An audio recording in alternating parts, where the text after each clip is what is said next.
So this lawyer, this doctor of the law, which he would be what we call today a Bible scholar, right? See, he was a Bible scholar. Obviously, not the Bible as we have it, but the first 5 books of the Bible. So this is a Bible scholar who, the gospel says very clearly, he was testing Jesus. And so he asked Jesus, "Who is my neighbor?" But he was really asking, in other words, who is my neighbor so I can make sure I love this person and I hate others? So I can pick and choose whom I should love. This is a question of the lawyer. Who is my neighbor? And implicitly, who is not my neighbor? So Jesus answers his question with a story, with a parable, to explain to him who is his neighbor. Jesus wants the lawyer ultimately to make him understand that to inherit eternal life has nothing to do with excluding love, with elitism, with loving some but hating others. To inherit heaven, that is, to become holy, entails loving to the extreme, loving even one's enemies. Because love, that is, authentic charity, never excludes anyone. And so the parable has this emphasis because there was one man on the road from Jerusalem going to Jericho. And this man was robbed, was beaten up, was left half dead in the middle of the road. And a priest came along. Now, oftentimes when we hear priest, we think of Jesus' priest, right? The New Covenant priest. No, we're talking about the Old Testament priests, right? So there's a priest that came along, but he decided to pass by on the other side. He completely ignored this man. And then a Levite also passed by. He ignored this man and he did not show any charity. But a Samaritan did show compassion to this man. Now, this man, the one that was on the road half dead, was not just any man. He was a Jew.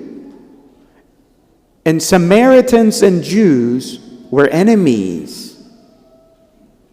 But it is precisely the Samaritan in the parable that Jesus is saying, the one who showed authentic charity. Not just authentic, but he goes to the extreme.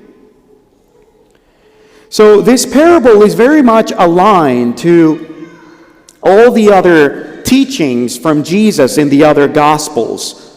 When we read that Jesus said, "Love your enemies."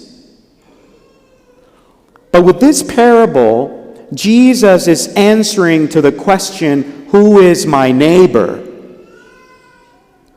But this is not the right question. That's why Jesus doesn't answer explicitly. He answers with a parable. Who is my neighbor? That's not the right question. And that's what Jesus is trying to do by saying this story. He wants to tell this lawyer, that's not the right question to ask. the right question to ask is, how can I be a good neighbor to others? Not who is my neighbor? How can I be a good neighbor to others? And we see this when Jesus, after finishing the story, he says, so now you tell me, which of these do you think proved neighbor to the man who fell among the robbers? And then he says, a command, go and do likewise. In other words, stop asking whom you should love and whom you should hate. Go and love everyone. Be a good neighbor to all. Now, we know Jesus doesn't teach just words. He is the Word incarnate. He lives everything he says. And the church fathers of the first centuries of Christianity, they understood this parable with a very spiritual sense. He understood that the man who was half dead on the road, who was beaten up, he symbolizes humanity. Wounded by sin, half dead, beaten up, weakened by sin, the sin of the world. And the Samaritan, of course, symbolizes Jesus,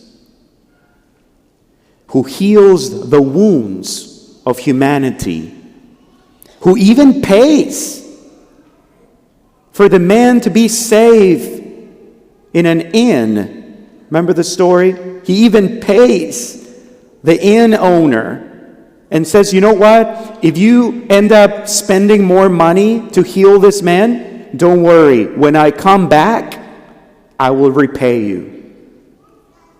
And didn't Jesus say to all of us that he will come back? Jesus will come again to even end with death itself. So the church fathers saw in this parable the story of our own salvation. Jesus is our model to follow. He is the good Samaritan who says to all of us, go and do likewise. Be other Christs to humanity.